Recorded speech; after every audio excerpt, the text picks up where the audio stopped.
cerayune nang dim madu phanta pegune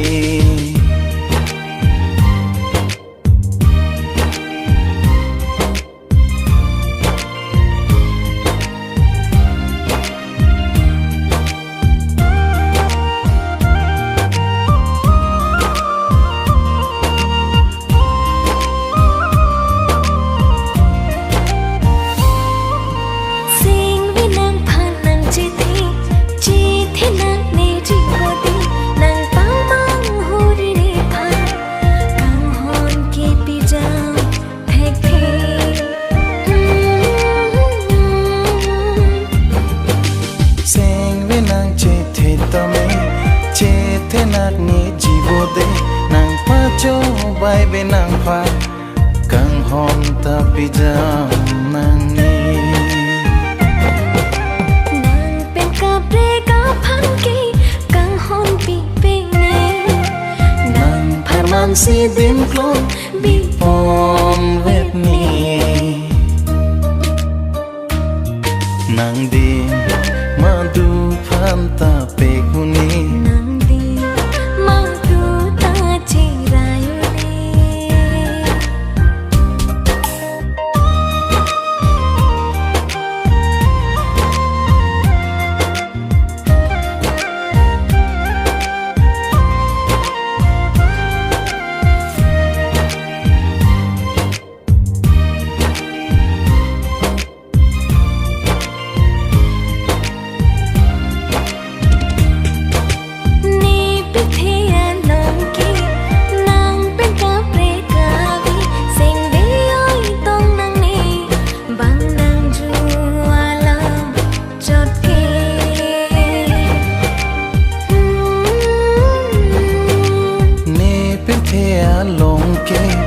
nang pen ka pre ka we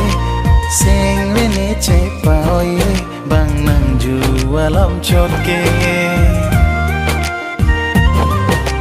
nang phanang chi ting ni si ni kaya long un e ni nang li ni dung do we ti an su si si sing a rong ni nang di madu ta cerayune nang di madu phanta pegune ni dule nang dolote ne kaya jata nang ne nang kang hon pensine